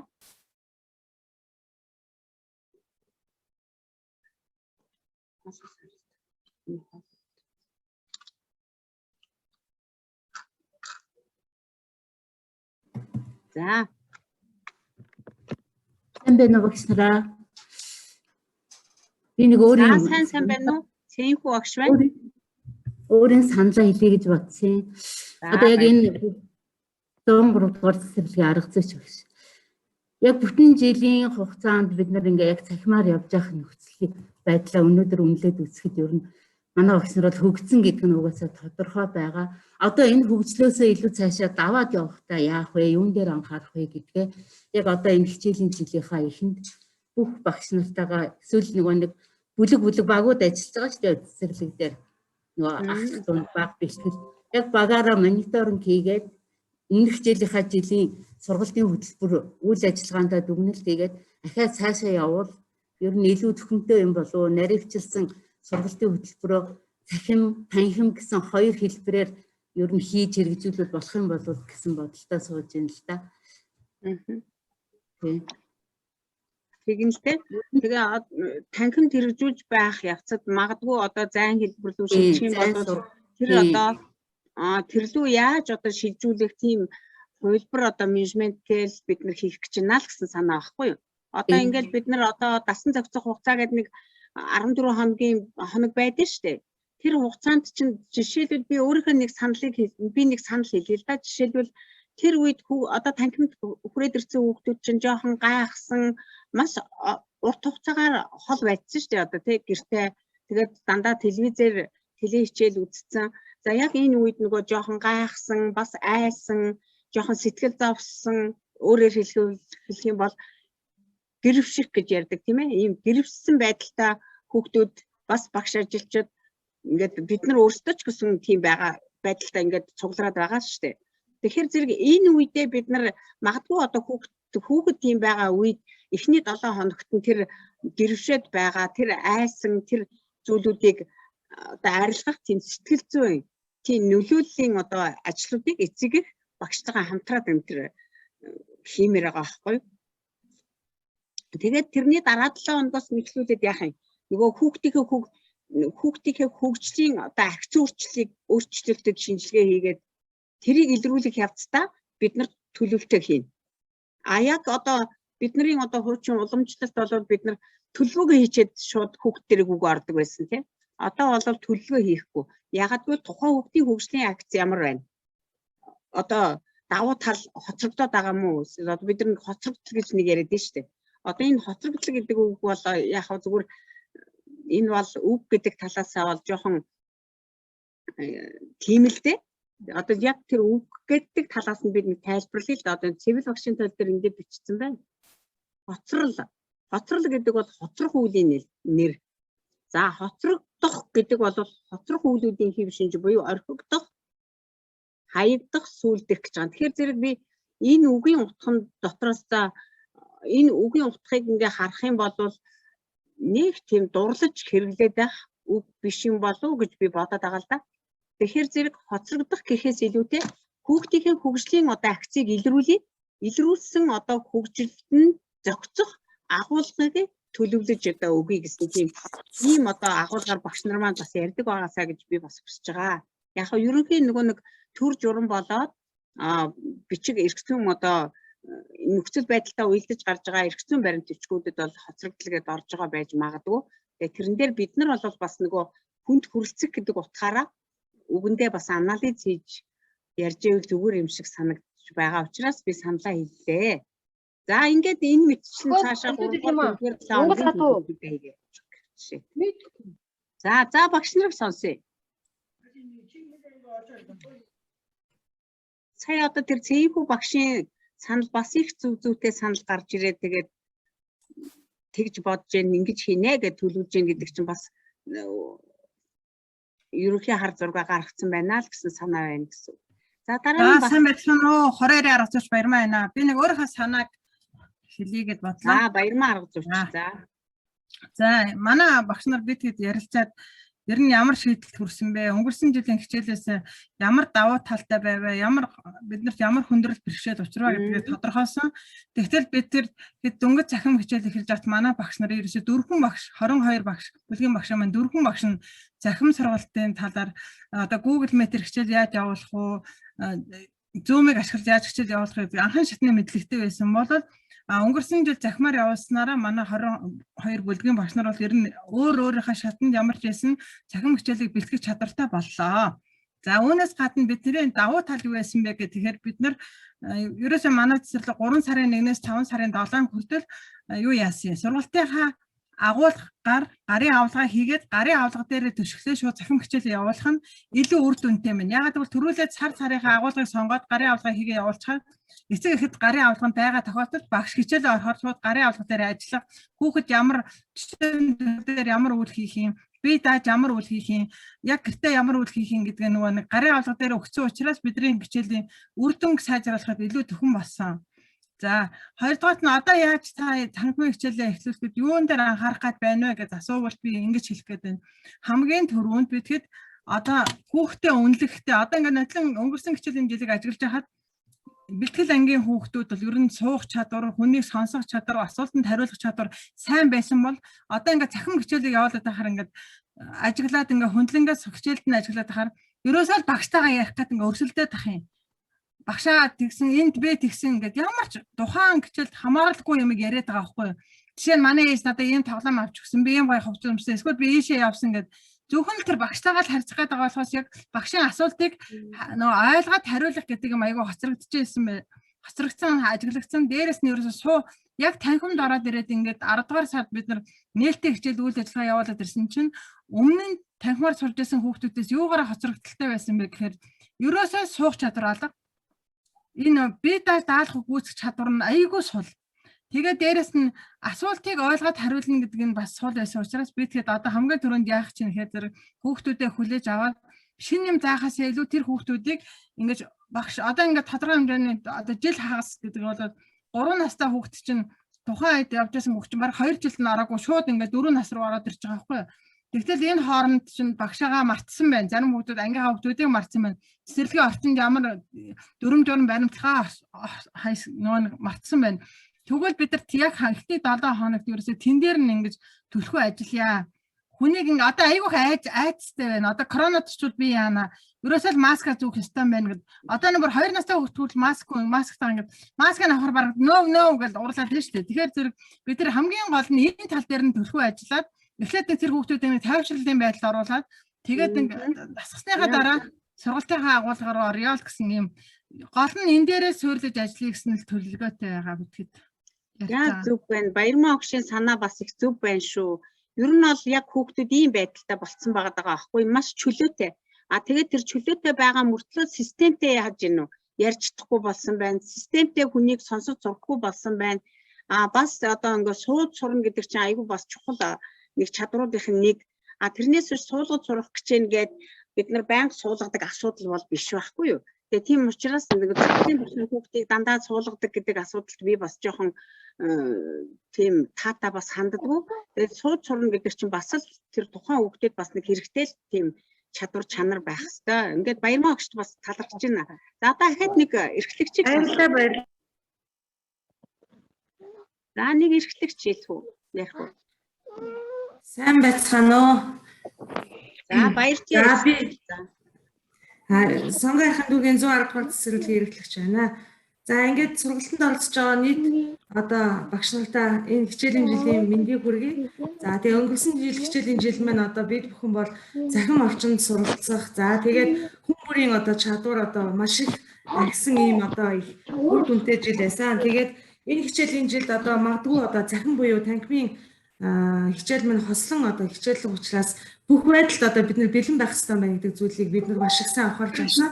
За тийм учраас өнгөрсөн хичээлийн жилээс одоо биднэрт бол тулгамдаад байсан зүйл маань юу байсан гэхээр багш нар магадгүй одоо танхимын сургалт явуулж байгаа. Зайны одоо сургалтад шилжих юм бол тухайн багш одоо хичээлээ видео одоо контент буюу одоо видео хэлбэрээр зохион байгуулах уу эсвэл өөрөө зааж одоо видео бичлэг хийж оруулах уу гэдэг дээр бол багшд бол одоо сургалтын хэрэглэлтгүүн бол маш их одоо дутмаг байд юм байна гэдэг зүйлийг олж харсан байгаа юм. Тэгээд бид яасан гэхээр багш нартайгаа ярилцж агаад сургалтын чиглэл тус бүрээр одоо яг багш нарт одоо хэрэг болох хичээлээ бэлтгэхэд нь хэрэг болох одоо хэрэглэлтгүүнүүдийн баяжлалыг бол маш сайн хийж авсан байгаа өнгөрсөн хичээлийн жил. За тэгээд мөн одоо нөгөө халдвар хамгааллын дэглэм буюу одоо энэ онцгой нөхцөл байдалд ажиллаж байгаа учраас болж өгвөл одоо удирдлагын онцлог байдлыг харгалзахгүйгээр гадна орчинд сургалт явуулах боломж байна уу гэдэг зүйлийг өөрийнхөө цэцэрлэгийн одоо нөөц болцоонд тулгуурлан эрэл хайлт хийгээд гадна орчинд бол одоо ямар ч байсан сургалтын энэ 4-5 одоо сургалтын чиглэлээр сургалт явуулах боломжтойгоор ингэж одоо бас энэ зүүн бэлтгэл ажлаа хангаж ажилласан байгаа юм. Тэгэхээр энэ гадна орчин сургалт зохион байгуулах боломжтой бүх хувилбаруудыг бид бүхэн маань 110 дугаар цэцэрлэг пэйж хуудас гэсэн одоо захим юундаа бол цуврал 1 2 3 гэсэн одоо тайлбартайгаар гаргаж байгаа. Та бүхэн хүсвэл тэр рүү ороод бас туршлага судалж болно шүү. Тэгээд одоо тэр зураг маань тэр одоо үйл ажиллагаа маань үргэлжлээд ингээд цувралаар явагдах байгаамаа. За ингээд манай цэцэрлэгийн хувьд бол ер нь бол одоо багш нар маань аль ч нөхцөлд одоо ажиллах боломжтойгоор одоо бэлтгэлээ бол хангаад одоо бие биенээсээ суралцаад мөн одоо өнгөрсөн хичээлийн жилийн зөвлөлтөг багийнхнаас бол маш их зүйлийг суралцаж ингэж ажилласан юм бололтой байгаамаа. Ингээд та бүхэнд баярлалаа. За баяртай эрхлэгчтэй баярлалаа. Ингээд санал бодлоо хуваалцсан та бүхэнд талархаж байна. За ингээд энэхүү санал бодлоос бид нар өөрөө өөрсдийнхөө одоо мэдлэг ойлголтыг бас нэмэгдүүлэх эсвэл одоо би ийм бодолтой байгаа яг одоо энэ нийцчэн за миний бодол санаа зөв юм байна гэж өөртөө бас суйрлуулж харж байгаа хаа гэж бас ингэж бодож байна. За бидний энэ хилээд байгаа энэ санаа бол зөвхөн нэг удаагийн санаа. Тэгээд жишээл магадгүй одоо зайн сургалт танхимын сургалтаас зайн сургалт руу шилжих магадгүй зайнаас буцаад танхим руу шилжихэд заавал одоо төлөвлөлт ингэж өөрчлөгдөх хэрэгцээ байна гэдгийг л энэ удаагийн одоо үйл ажиллагаагаар дамжуулж хүрэхийг бас зориод байгаа юм. За ингээд цөмөрөө нэг жишээн дээр ярилцъя л да. Одоо жишээлбэл эцэг ихэд дасгал даалгавар өгөөд явуулна. Одоо мэдээж нөгөө зайн сургалтад шилжиж штэ бид нар. Ингэж байгаа тохиолдолд эцэг эхчүүдэд даалгавраа өгнө 6 өдрийн турш нэг удаадаа нүүр тулж уулзна. За тэгвэл хэсэг хугацааны дараа эцэг эхүүдээс бичлэг ирлээ. За тэгвэл бичлэгийг ажиглаад яах юм бэ? Багш ямар хүүхдийн хөгжлийн акцт нь үнэлгээ хийх ёстой юм байна. Тэгээ тийм учраас яах юм? Багш дараах одоо хүснэгтийг жишээ энэ бол зүгээр жишээ зүгээр одоо санаа тийм ээ. Тэгээ тийм учраас загвар гэж хараарай. Та бүхэн бол энээс одоо гоё олон сайхан загваруудыг хийдэг бас хийх байх. Магадгүй энэ санаа бол одоо дүнгиж сургуулиа төгсөөд багшаар ажиллах гэж орж ирж байгаа хүмүүст бас жижиг санаа болох магадлал өндөр гэдгээр нь энэ хүснэгтийг харуулж байгаа. Жишээ нь эцэг ихэд арга зүйн дэмжлэг үзүүлнэ. За яах юм? Ажиглаад тэмдэглэх үү, чеклист хийх үү гэдгийг багш өөрөө сонгоод тэгээд хийсэн зүйл дээрээ өөрөө анализ хийгээд дүгнэлтээ өгөөд тэгээд хүүхдийн одоо хувийн хавтас хийн. Энэ гэхдээ тэр анализ дүгнэлт хийсэн зүйл дээрээ нөгөө тухайн хүүхдийн одоо хөгжилд агц байна уу эсвэл одоо ахаагүй байна уу гэдэг дээр нь анализ хийж байгаа юм чинь миний одоо чиглүүлээд байгаа агуулга зөв байна уу үгүй байна уу гэдэг дээр багш өөрөө анализ хийж дараагийнхаа сургалт үйл ажиллагааг аль чиглэл рүү өгөх вэ, алийн одоо ингэх вэ гэдэг дээрээ бас нэлээд анхаарлаа хандуулад явах байхаа гэж бодож энэ жижиг одоо хүснэгтийг харуулж байна. Загвар хүснэгтийг. За эндээс одоо үүдээд одоо ажиглалт хийх нь хамгийн чухал. Ер нь ажиглалтын арга бол багшигч тэр багшийг ажиглахад ч тэр хүүхдийг ажиглахад ч тэр хамгийн одоо чухал ийм арга байдаг. Тэгээ тийм учраас ажиглалтын аргыг бас энэ удаагийн сургалтаараа чиглүүлэхийг зорж байна. За тэгвэл ажиглалт гэдэг бол хүүхдийг анхааралтай хөндлөнгөөс ажиглах үйлийг хэлдэг. Тэгвэл ажиглалтаар хүүхэд болоод тэдний зам төлөвийн цаад нарийн одоо учир шалтгааныг таньж мэддэг. Давуу талтай. За дараа нь бас тухайн хүүхдийн хувийн онцлог хэрэгцээ тэгээд сонирхолтод тулгуурлаж арга зүгээ сонгоход багшд ажиглалтын арга чухал гэдгийг бас энд хэлхийг зорж байна. За мөн хүүхдийн суралцах үйлийг дэмжих сургалтын орчин бүрдүүлдэг ийм тийм учраас одоо ажиглалтын арга бол хамгийн одоо давуу талтай гэж ингэж харж байгаа. За эндээс бид нар ажиглалтын одоо төлөвлөгөө өдөртөмжийг зохион байгуулж төлөвлөж ингэж сурах хэрэгтэй. Тэгэхээр ялангуяа одоо манай багш нар бол яг энэ ажиглалтыг хийдэг. Гэсэн хэдий ч ажиглалтынхаа одоо төлөвлөгөө өдөртөмжийг тэр бүр одоо анхаардаггүй байх. Тэгвэл анхаарахын тулд өөрийнхөө ажиглалтынхаа процессыг сайжруулахын тулд энэхүү одоо төлөвлөгөөний удирдамжтай бас бяцхан танилцсан зүйтэй авах гэж бодож байна. Жишээлх юм бол ажиглалтын процессыг урьдчилан зохион байгуулж төлөвлөх. За энэ нь болохоор ажиглах газрынхаа баримтлах дүрм зааварчилгааг багш судалж мэдсэн байх шаардлагатай. Тэгжээ төлөвлөнө. За дараа нь ажиглагч хүүхдээ ижил төвшөнд байрлалтай байх ба хөдөлгөөн хийх үйлдэлийг нь одоо хөдөлгөөн хийх үйлдэлийг багасгах тэгээ наман байх. Өөрөөр хэлэх юм бол бусдын одоо анхаарлыг татахгүй ижил төвшөнд байж иж тухайн хүүхдийг ажиглана. Тэгэхгүй бол нөгөө хүүхд намайг ажиглаад байна, намайг тэгээд байна гэдгийг анзаарчих юм бол хүүхэд өөрийнхөө хийх ёстой үйлдэлүүдийг хийж чадахгүй учраас энэхүү одоо төлөвлөгөө удирдамжинд ийм үйлдэлүүдийг бас одоо биднэрийнхаар бол нөгөө сургалтын дэг маягтай юм уу да тий. За дараа нь нөгөө хүүхдийн болон өөрийн анхаарлыг сарниулахгүй өөрийгөө нээлттэй мэдрэмжтэй байлгах. За энэ бол маш чухал одоо төлөвлөгөөний нэг хэсэг байх болно удирдамжид заагдсанаар. За мөн ажиглаж байгаа зүйлдээ бодиттой хандах. Тэгээ баримтад тулгуурлаж болж буй үзэгдэл үйлдэлийг харж байгаагаараа л тэмдэглэнэ. Зохиож биш тий хийсвэрлэж биш төсөөлж биш зөвхөн харж байгаа зүйлээ л яг баримт болгон одоо тэмдэглэхийг одоо чухалчлах хэрэгтэй. За мөн хүүхэдтэй харилцах хэрэгцээ шаардлага гарахгүй бол зөвхөн ажиглах зайлшгүй тохиолдолд боломжит бүхнийг одоо хийх зайлшгүй шаардлага. Магадгүй одоо сургууль хүмүүжүүлэх хэвдүү ур чадвараа ашиглана ажиглаж гин гэдгээ хүүхдэд бас нэг мэдрүүлэхгүйгээр тэмдэглэгээ хийдэг. Ийм одоо тохиолдлуудыг нөгөө төлөвлөгөөндөө бас тусгаж чиглүүлээсэ гэж мэдж хүсэж байна. За ингээд ажиглалтын аргын талаар бас ганц хоёр өгүүлбэрийг хэлхэн зүйтэй баха. За жишээлбэл хүмүүс өдөр тутамд ажиглаж мэдсэн зүйл амьдрал практикт ихэнхдээ үнэн магадтай мэдлэг болж ашиглагдах тул өргөн утгаараа ертөнцийг танин мэдэх чухал арга болох ба ажиглагдж байгаа объект ажиглагч хоёр шууд холбогддогороо бусад аргуудаас онцлог. Тэгвэл ажиглалтыг шууд эсвэл нэг техник хэрэгслийн тусламжтай явуулж болдог бол аливаа зүйл гарч байгаа ахиц өөрчлөлтийг нь илрүүлэх гэдэг нь болохоор үндсэн арга нь бас ажиглалт байдаг гэдгийг бас бид мартаж болохгүй. За тэр ч утгаар нь ажиглах одоо 3 янзын хэлбэр байна. Ил ажиглалт, далд ажиглалт, дотроо буюу гаднаас ажиглах гэсэн ийм 3 хэлбэр байдаг. За тэгвэл ажиглах аргад сурах гэдэг бол бас их чухал асуудал гэдгийг энэ слайдын энэ хэсгээс нь бас хараад та бүхэн ойлгож байхаа гэж үзэж байна. За жишээлбэл юуг яах гэж ажиглахыг тодорхой болгох, хэдийн хугацаанд хэдэн удаа хаана яаж ажиглахыг төлөвлөлтөндөө оруулна. Ажиглах зүйлийн талаар тодорхой бичиг материал олж мэдэх ерөнхий шинж чанар хэсэг зэргийг олж тогтооно. Шинээр олж мэдсэн зүйлдээ дүн шинжилгээх нь олж мэдсэн зүйл өнгө мэддэг байсан зүйлтэйгээ ямар холбоотойг ирж хайх дүгнэлт хийх гэсэн. За өөрөөр хэлэх юм бол энэ ажиглах гэдгийг бид нар одоо насан туршидтэр тэр хүүхэддэрч тэр хийдэг учраас бид нар энэ үйл рүү чиглүүлсэн. За эндээсээ бид нар нөгөө сургалт үйл ажиллагаагаар дамжуулаад та бүхэнд бас сургалт үйл ажиллагааг багшийн одоо нэг удаагийн үйл ажиллагааг одоо ажиглах ийм ажиглалтын хуудасны ийм загвар бас байгаа. Тэгэхээр энэ загвар дээр бас анализ хийгээд өөрийнхөө одоо цэцэрлэгийн онцлог өөрийнхөө хөтөлбөрийн одоо хөтөлбөр төлөвлөлтийн агуулгад нийцүүлээд энэхүү санаануудыг нь бид нар бас яахын өөрчлөх боломжтой.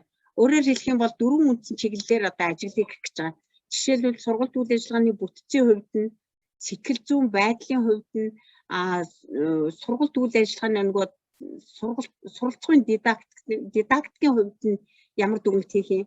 За мөн сургууль хүмүүжүүлэх үр нөлөөний хувьд нь ямар дүгнэлт хийх юм гэсэн ийм 4 бүлэг одоо бүлгийн хүрээнд дараах одоо асуулгуудыг бас загвар болгож үйл ажиллагаандаа хэрэгжүүлэх боломжтой.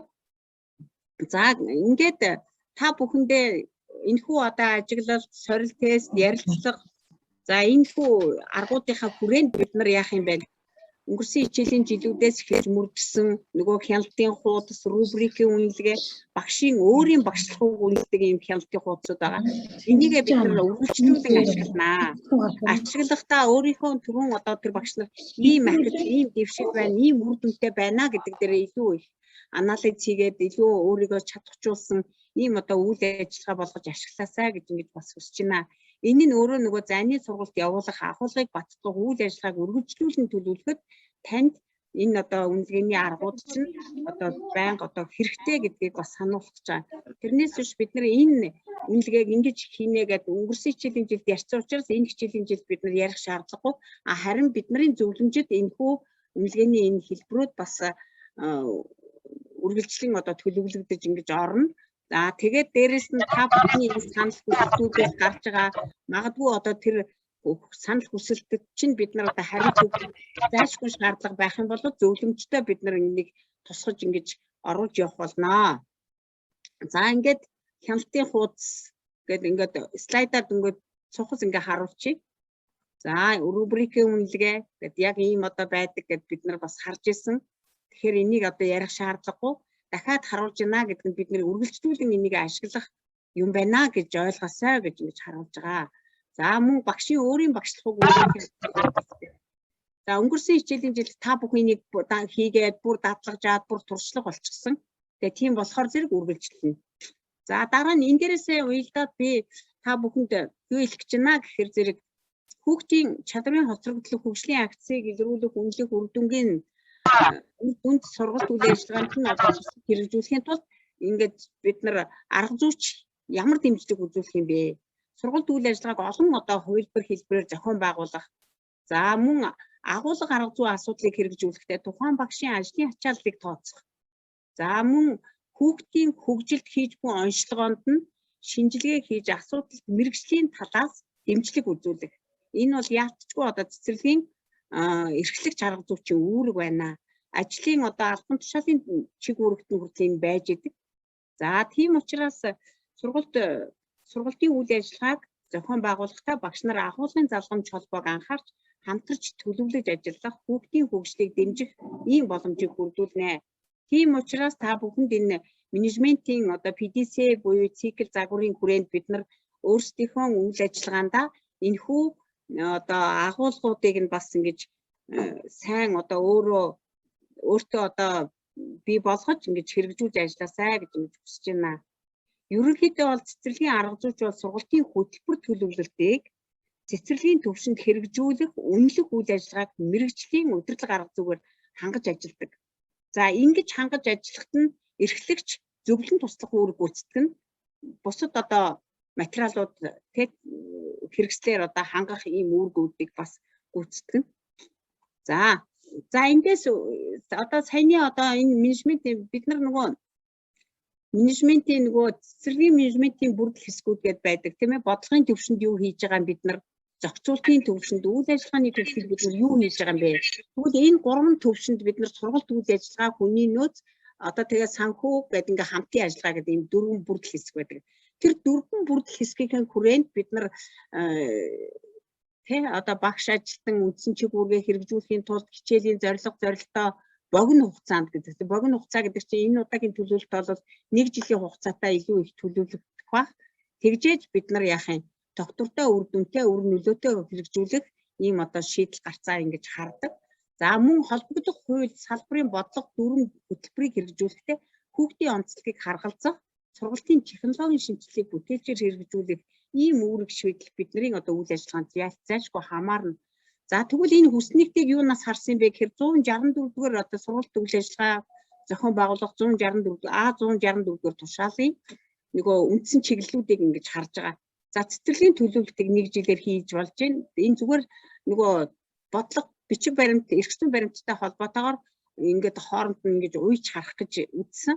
Магадгүй энэ санаанаас та нарт илүү их санаа суух учраас тэр санаагаараа дамжуулаад та бүхэн өөрсдийнхөө одоо санал сэтлүүдээ чатанда биччих юм бол тэр чатнаас чинь бид нар зөвлөмжөндөө ингэж өгөх нь зөв юм байна. Энэ давуу энэ нь одоо сул учраас энийг нь одоо илүү төлөх үү гэсэн ийм санаануудыг харах гэж энэ хүснэгтийг та бүхэнд зориулж харуулж байгаа.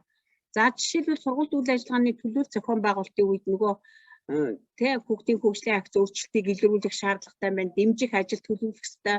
За сургалтын одоо чиглэл бүрийг 7 хоногт нэг байхаар төлөвлөнө. Ганцаарчлсан сургалтын хөтөлбөрийг боловсруулж хэрэгжүүлнэ гэдэг ч юм уу.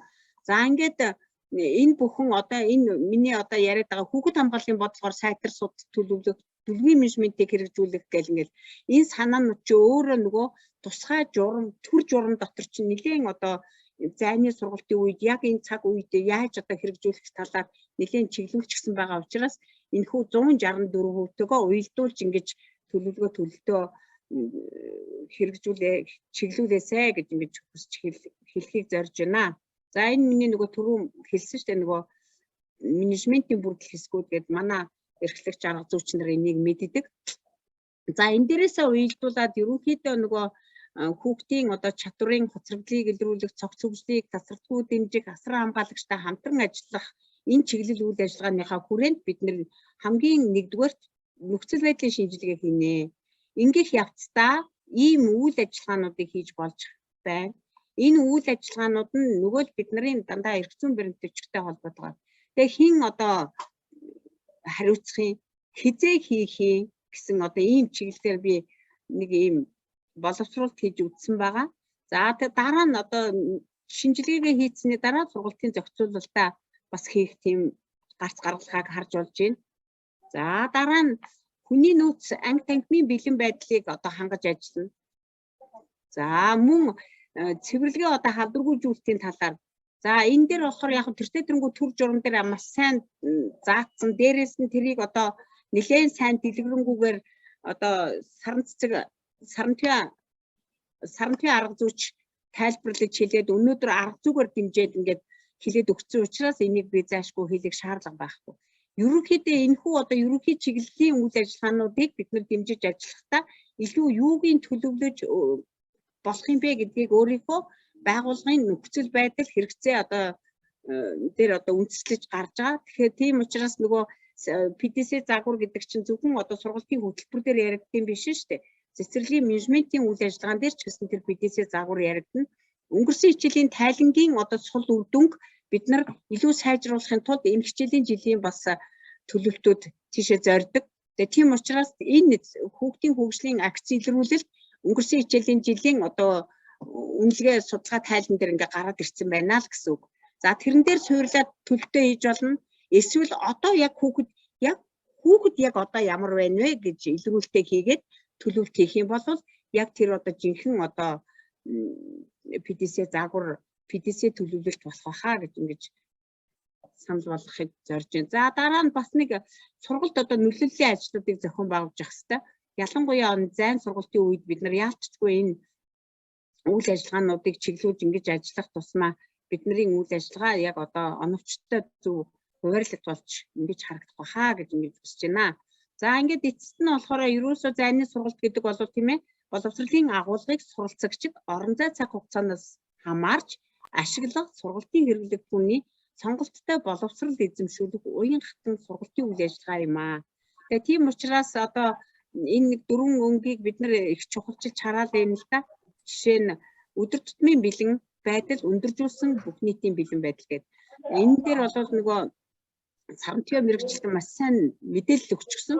Тэгвэл би энэний зүгээр толгойг нь л энэ дээр ашиглахыг зорьсон. За цэцэрлэгийн эрхлэгч арга зүйч эцэг их асар хамгаалагч маань танхимын үед хин хариуцаж юу хийхээ танхим ба зайн хослсон үед өөрөөр хэлэх юм бол бүх нийтийн бэлэн байдлын үед л яах юм бэ? Цэвэр одоо 100% зайн одоо хэлбэрч шилжих тийм боломж гарцыг бид нар энэ графикаас харж болж байна.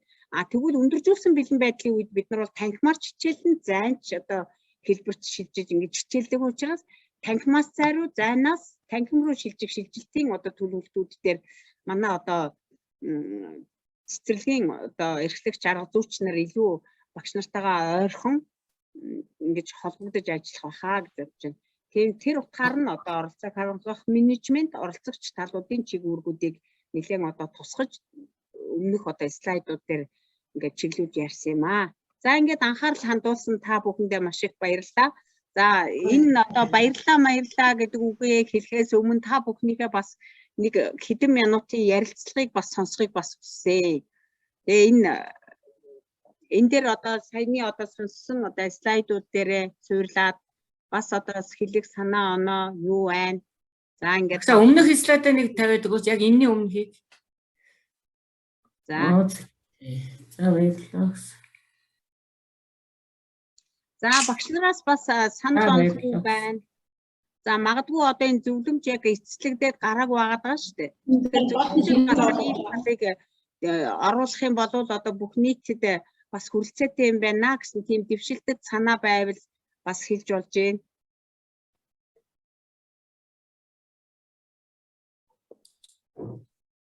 За мөн л нэг эрхлэгч, нэг арга зүйч, нэг багш гэд ингээд санал онлоо хэлчихвэл бас зүгээр. За тэгээд өөрсдийнхөө бусад одоо хүмүүс чат хэсэгтээ саналаа сайн бичээрэй.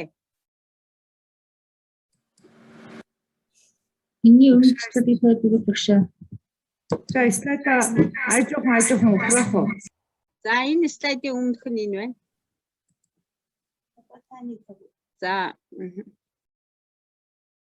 За энд бол зөвхөн бид нар чиглэл өгж байгаа. Энэ чиглэлээрээ дамжуулаад та бүхэн яг өөрийнхөө нөхцөл байдал ямар байгааг төлөвлөж тодорхойлох.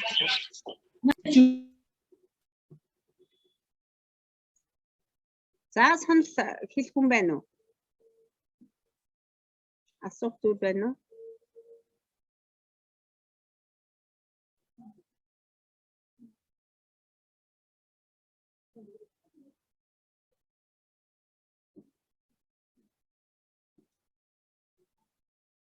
За асуух зүйл байхгүй байна уу? Асуух зүйл байхгүй бол цөмөрө завсарлах уу? Слайдаа 2 3 айжуухан ухраагаад өгөөч. За тэгээ хаанаас за эндээс үү? Тийм ээ. Тэгээд дахиад айжуухан ганц 2 ухраа. За магадгүй одоо бид нар нөгөө нэг үйл ажиллагаа эхэлдэг нөгөө танхимаар эхлэн штэ. Тэгээд 5 настай хүүхдүүдийг бүрэн хамруулна. Өмнөх хичээлийн жилд хамрагдажсэн 4 настай хүүхдүүдээ хамруулна. Тэгээ явцын дунд гэж байгаа шүү дээ. Нөхцөл байдлаас шалтгаалаад явцын дунд 3 настай хүүхдүүдээ бас авах тийм байдал үүсгийг хинч байг гэхгүй шүү дээ. За тэгээд байж идэл. За яг 4-5 настай хүүхдээ аваад байж илаа.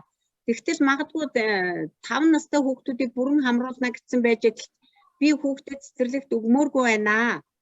Харин зайн хэлбэрлүү шилжүүлье гэх юм бол бид яах юм бэ? Нөгөө зайн төлөвлөлт хийж тухайн хүүхдийг зайн одоо сургалтаар хамруулах нь шүү дээ. Яг энэ хамрагт явж байгаа үед тэр одоо жишээлбэл цэцэрлэгүүд дотор харилцан адилгүй байгаа миний нөөцөөрөө жишээнд зарим цэцэрлэг дээр бүх бүлэгт нь 4-5 настай хүүхдүүдээ хийгээд дүүрчж байна. Слайдаа харагчаа удаахан гүйлгээд өгөөч. За одоо яаж вэ? Зүг байна уу? Энэ слайд мөн үү? Мөн. За хэрвээ тэр тохиолдолд та нарт бас нэг бодол байгаа ах гэж би бодож байна. Тэгээд манай эцэг эхүүд чи хэцүү штэ. Үгүй хүүхдээ одоо миний хүүхэд өвдчихнэ. Тэгээд тийм учраас би хүүхдээ зайн сургалтанд хамруулъя гэд 5 настай эцэг эхчүүд ороод ирвэл бид нар яалтчгүй тэр хүсэлтийг бид нар хүндэтгэх болно. За тэгээд нэг 10-20 хоног за нэг сар гарan 2 сар хэртэй байж яснаа. Ерөөсө боллоо. Эсвэл нэг 7 хоногийн дараа ч юм уу боллоо би ерөөсө танхимын сургалтанд хүүхдээ хамруулъя гэд ороод ирж мэдэн штэ. Энэ үед бас багшийн төлөвлөлт цэцэрлэгийн төлөвлөлт хүртэл өөрчлөгдөх магадлал өндөртэй. Тэгээ тийм учраас энийгээ бас бид нар эцэг эхүүдийн ойлголтыг маш сайн одоо зөв болгох тал дээр тэр одоо хүсэлтийг нь хүндэтгэж ингэж хүлээж авч харилцах ёстой болно. Болох бах л гэж бодож байна да. За өөр одоо санал онол юу байна? За дараагийн слайдыг тавьчих. Багшаа өрөөсөө хүншээний өмнөх слайдыг магадгүй энэ та бүхний энэ ерөнхий чиглэл үйл ажиллагаа бол магадгүй таны ажлын төлөвлөлтөнд бас хэрэгтэй болох гэдэг талаасаа манай багш нар их сонирхоод ах шиг байна л да. Гэхдээ яг энэ чиг хэвээрнэ гэхээс илүүтэй бас ингээд энэ дээр боловсруулалт анализ хийж бас хэрэглээсэй гэж хүсэж байгаа шүү. За дараа. Ингээ болчихоо. За ингээд асуух зүйл байхгүй бол анхаарал хандуулсан та бүхэндээ баярлалаа. Хичээлийн өндөрлөе дөө.